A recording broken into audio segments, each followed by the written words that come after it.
Welcome to the No Quit Living podcast. Our primary objective is to motivate and inspire our listeners to never quit. The reality of life is simple. We all fall. We all fail. At times, we get knocked down. The question is, do we get back up? Are we stronger? Are we better prepared to attain the maximum of our potential? Thank you for joining our No Quit tribe. As you go for your greatness today, never quit. And remember, we rise by lifting others up. Welcome to episode number 318 of the No Quit Living podcast. I'm your host, Christopher J. Worth, and today's theme of the day is Who Are You? Our quote of the day comes to us from Charles Bukowski. Can you remember who you were before the world told you who you should be?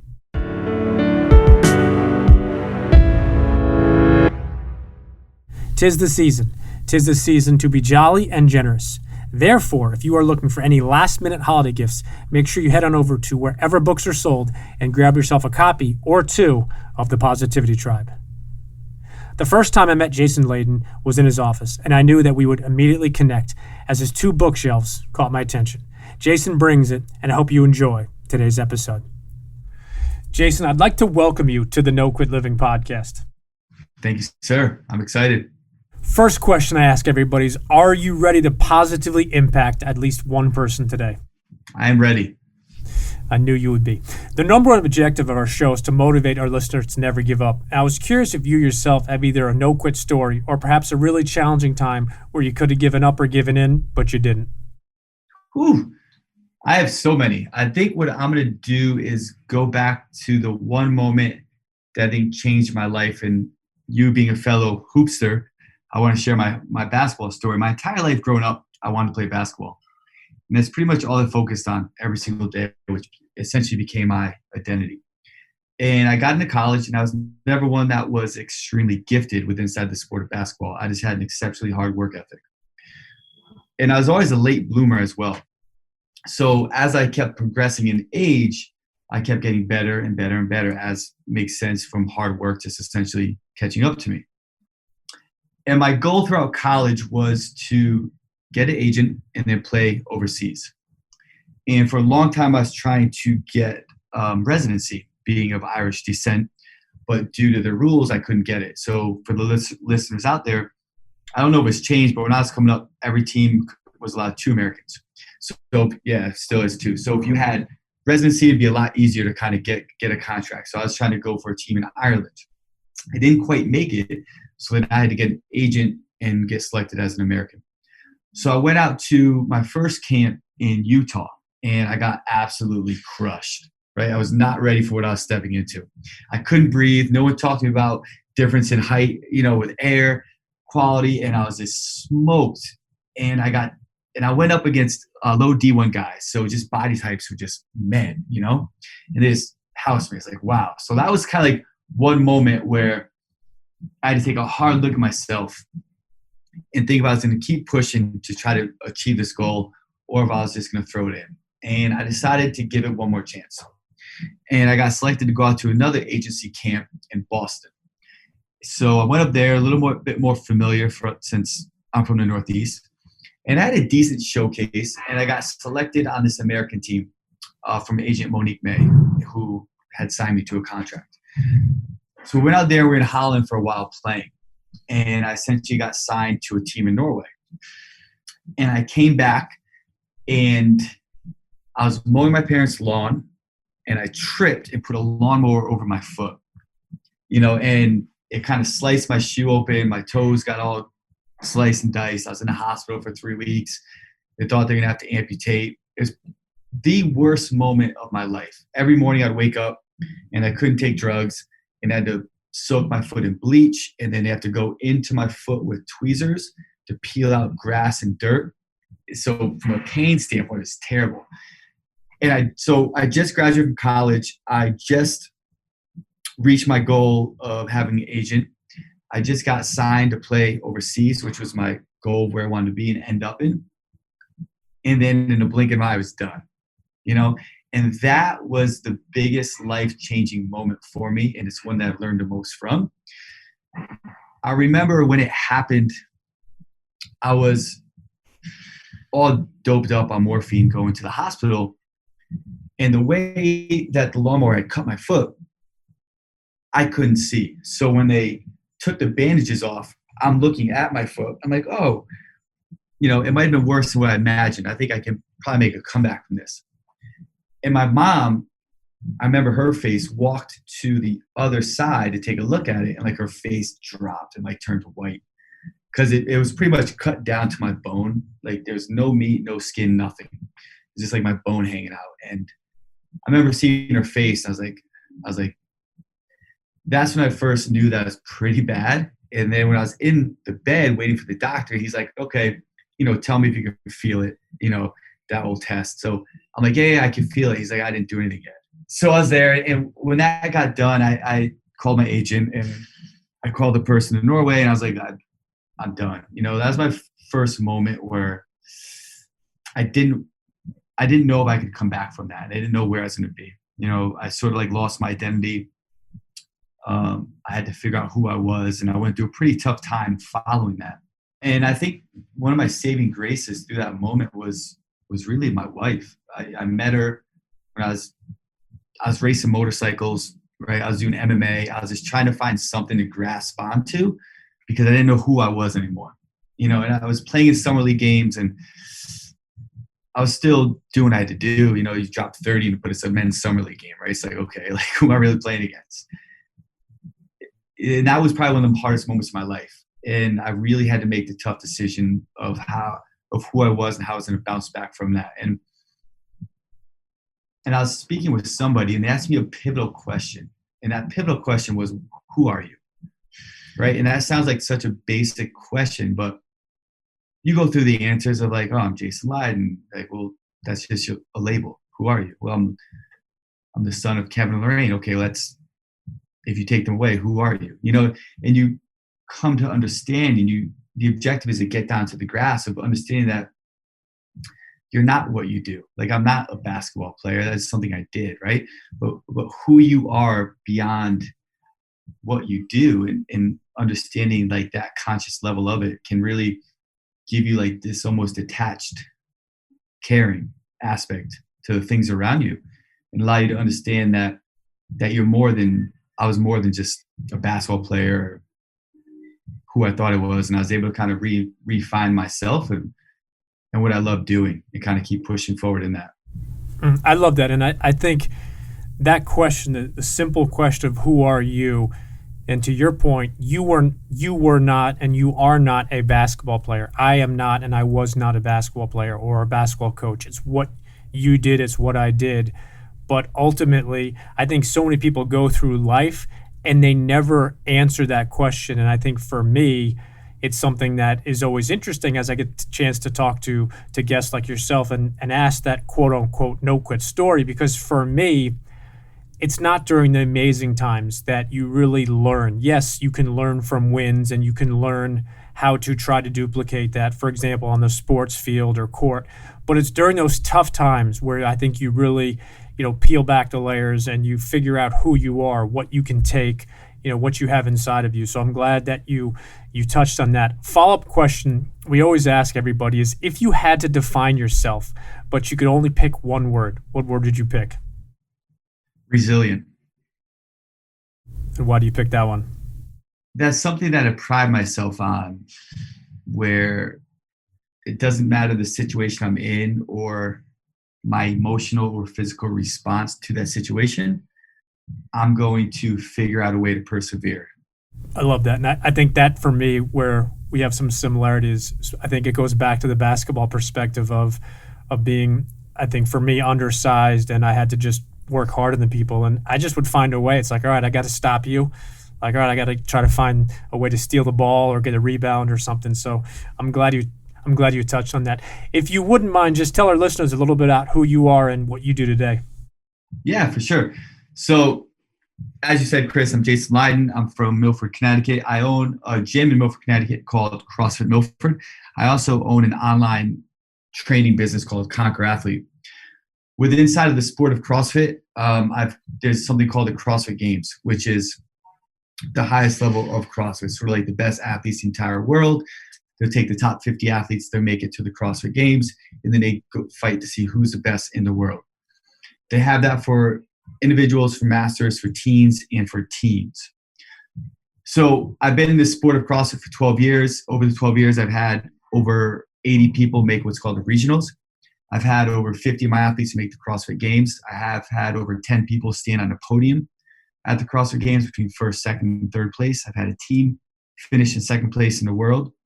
I trained the second strongest female powerlifter in the world at the age of, in the 50 to 55 age bracket. She's on Team USA. I've trained people on the USA bobsled team, USA weightlifters. I've trained professional MMA fighters. I've worked with some of the best athletes around, from basketball, football, and hockey within inside of the county I'm at. So I've been able to be around some amazing athletes, and I've been able to really learn, develop, and progress myself as a coach. I'm a father. I'm a husband, follower of God.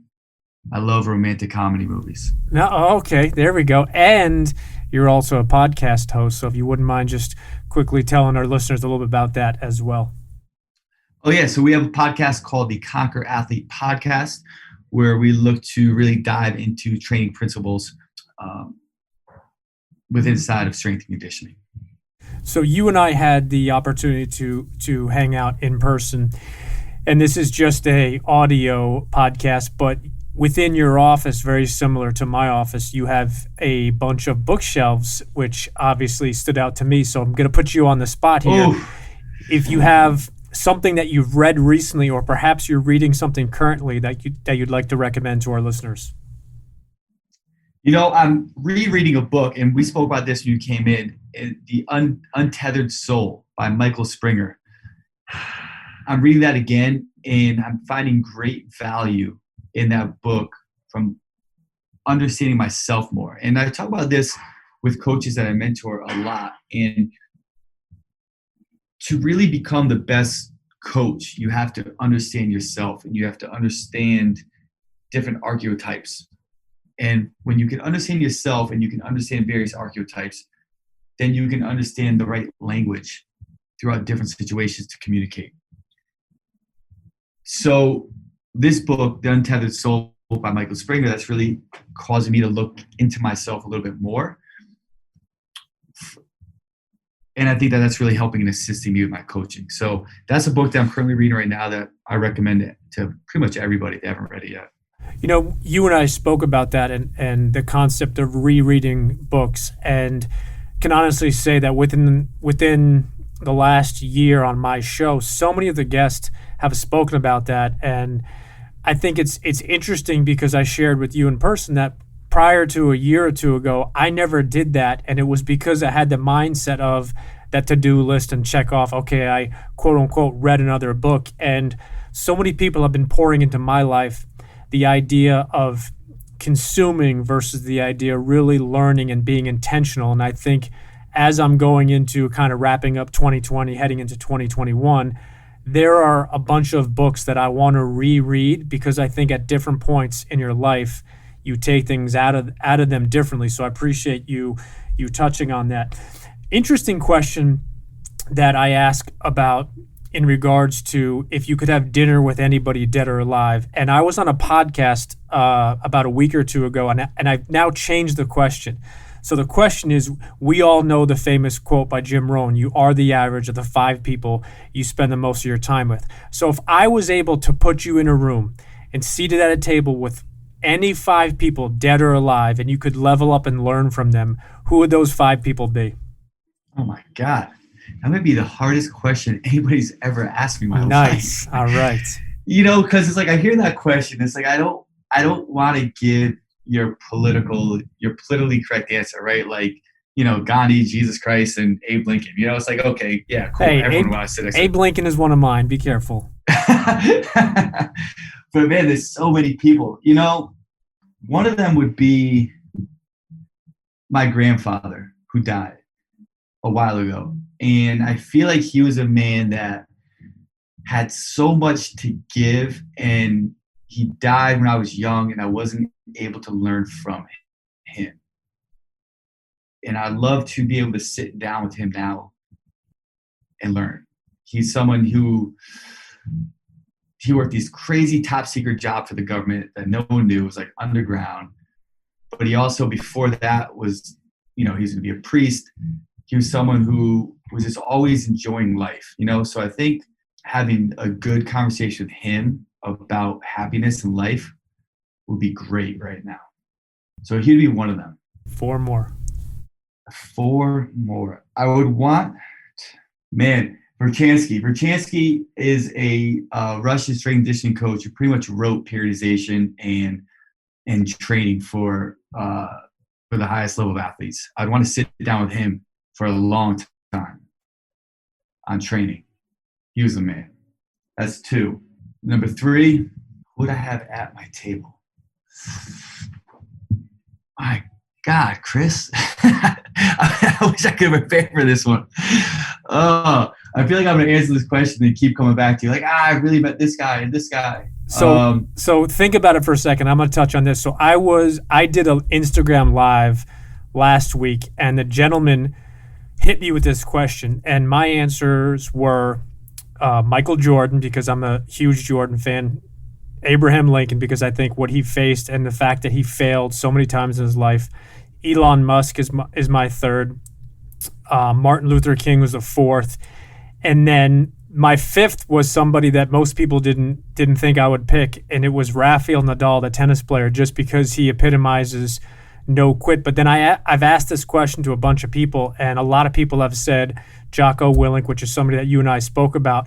But I actually want to take my 5th. I would like to take Rafael Nadal and put him as my alternate, and I want to bring David Goggins into that conversation because I think those 5 people would be fascinating. But then I finished answering that, and then the guy got, okay, you have to have one woman. Who is it? And I was like, Oprah. So you have 3 more. I just wanted to give you a little food for thought, but you got 3 more that have to come to your table. I love it. I would have Jeff Bezos on there. Ooh. I definitely want to dive into his brain. Elon Musk is phenomenal. I don't want to put him in my list because you had him, but that's a great one to have on. 2 more. I want to have, this next one is going to be, I feel like such a typical answer, and I apologize for that, but Mother Teresa. I want to talk to her. I want to see how you can, I think, let go of all things and just live that life. I'd love to hear about that. And my last one, Pete Maravich. Oh, I love it. Pistol Pete. All right, see, now I want to be a fly on that wall for that dinner because I think it would be fascinating. So if you could now fast forward 20 years from now, and going back to the question you asked is who are you? Who do you want to be and where do you want to be 20 years from today? That's a great question. And in starting of 2020, I had to write a personal eulogy. Have you ever wrote a personal eulogy? I have. It's a fascinating exercise and it's very eye-opening in many ways. Right. I actually changed a lot of my routines and what I was doing based around my eulogy, because as I was writing my eulogy, I understood that if I was dead, the most important thing would be, to me, what my wife and kids said about how I lived my life, And it hit me like yesterday, Chris, because my son comes up to me. He's 8 years old. And he goes, Daddy, I go, what's up, Cam? He goes, I don't want to do what you do. I was like, why is that? He goes, because I feel like you're just always on a conference call or you're always worried about something else, right? And I'm like, it like kicked me in my dick. I took a step back. I was like, wow, like I came in to what I was doing to like change lives through fitness. And I'm perceived by my son as half the time just being on phone calls, right? Or like behind the computer building a business. And I was like, wow, that's what he thinks I do. So to answer your question, in 20 years from now, I want to be at a point where I'm living my perfect day, which is I'm up early, I'm completing my routines, being creative with my businesses, I'm being a director and a facilitator for my athletes, and the systems are set in place where I'm home and done by 2 and 3 o'clock. And then at that point, I'm fully engaged with my family, my kids. And it's to the point where my businesses are fully developed and sustainable and growing through the systems I've set in place. And I'm able to get back into doing what really makes me happy. Because I love working with people. I love challenging people. I love growing people. But we all know in business, there's lots of times where I'm spent on the computer, on phone calls, working with marketing teams, right? Doing all this stuff. It's like, I want to be beyond that, and I want to have everything growing and functioning. I want to get back to my core roots. And for any of our listeners that have not done that exercise in regards to either a eulogy or where you want to be, I think it's a really fascinating exercise. And I know a bunch of people that actually write their eulogy every year, and obviously it changes over time. And as they get older and as they mature in different ways, I think your desires of who you want to be change. And I think that's the beauty of life. You touched on it once or twice. You mentioned routines, and you know that I'm going to ask you because we spoke about it. So I wanted to ask if you wouldn't mind sharing your morning routine with our listeners. Now I'm going to flip it because I know your love of this, but my morning routine starts with my PM routine, Chris. Yes. And I actually had that conversation with my wife the other day. So my PM routine, I get everything set up for the morning routine, meaning I lay out my day set up for the next day, my calendar is set up, everything's highlighted with my meetings, my journals are out, my coffee's made, my food is ready, my bag's packed, my clothes are set for everything that I'm going to be doing that day, right? Everything's lined up. So then when I wake up, I'll come downstairs, and the normal stuff that I do is I feed the dog, turn the coffee on, turn my wife's coffee on, drink my water, take my vitamins. Then I take a seat. And then when I sit down, I journal. And then through my journal, I have a series of about 7 questions between present and future self that I kind of go through and jot down. I'll review Daily Stoic, and then I listen to something called the Success Hotline with Dr. Rob Gilbert, and I take kind of notes on there from that day. I review any kind of like things from the day before that I don't like the way I handled, and I'll journal that through as far as how I think I could handle that better. I'll go through some Wim Hof breathing work that I'm a huge fan of. I'll visualize my day for about 10 to 15 minutes, and I'll visualize my future. And then I'll read my clarity statement around who I am and how I want to be. And then when that's all said and done, I'll take the dog for a walk, and I go outside and I kind of walk the street for a little bit, and I come back inside, and I'll usually always do about 30 to 40 minutes of reading. And then after that, that brings me to about 7 o'clock, and then I'll do my first workout and then get my day started from there. I love it. And I think it's so interesting. You're one of many guests that have really focused on the morning routine starting the night before. And I think there have been some amazing books that have been written in the last 2 years. I think I've read almost every single one of them that touches on the morning routine. And a lot of them really focus on the morning. And I don't want to contradict what they're saying or their studies that they've done and the work they put in there. But for me, people like yourselves and other people that have been on the show really break down the importance of the night before. And it's not anything that anybody does that's just insane or earth-shattering, but it's the simplicity of, and something that you and I were talking about before we went live, is consistency and doing the little things, laying your clothes out, getting your meals ready, getting, coffee, and it's allowing yourself to not have to quote unquote rush and always feel like you're running around. So I'm really glad that you touched on that. We're going to switch over to what we call our hot seat questions. And the only request we have of you is just spit out the first thing that comes to mind. Oh, okay. I promise they'll be easier than the 5-person question. Yeah, that 5-person was tough. All right. Last meal. You can pick absolutely anything. What do you pick? Cannoli cake. What is your favorite smell? Pine trees. All-time favorite sport?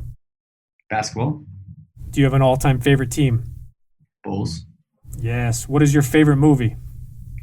The Notebook. Really?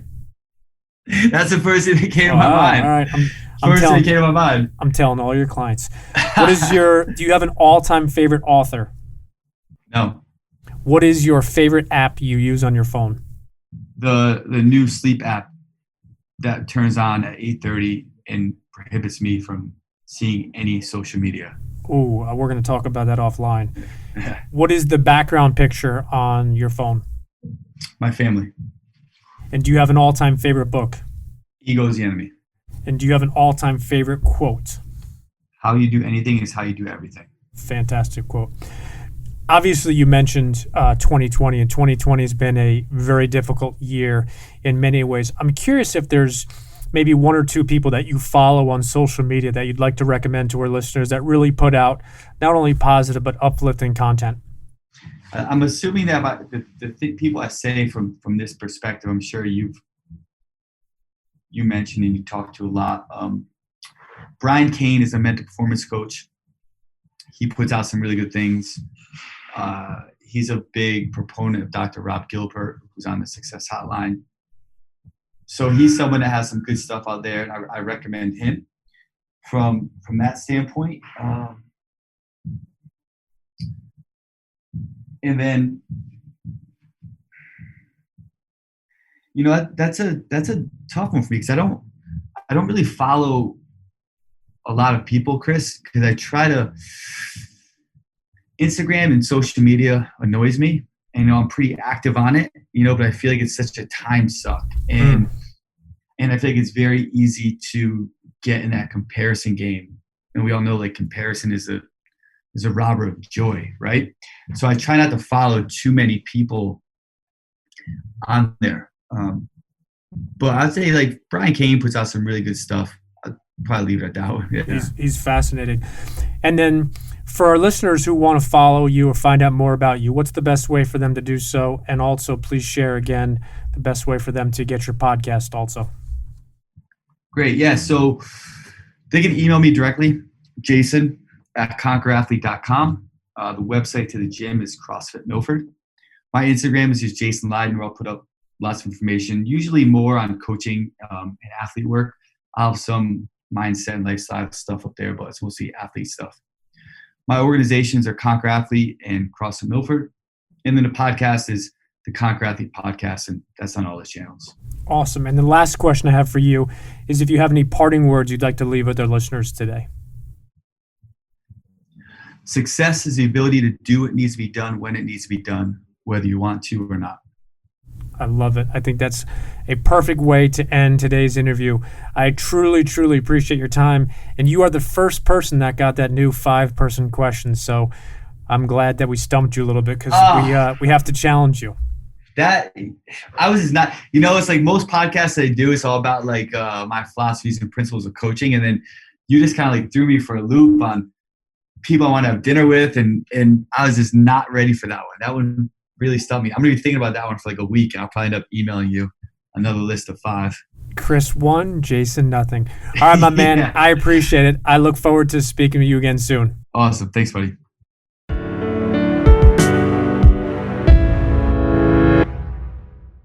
Thank you for listening to episode number 318. Jason was once again another guest that spoke about his morning routine actually beginning the night before. So as we finish up 2020 and head into 2021, I challenge our listeners to think about both their morning and evening routine.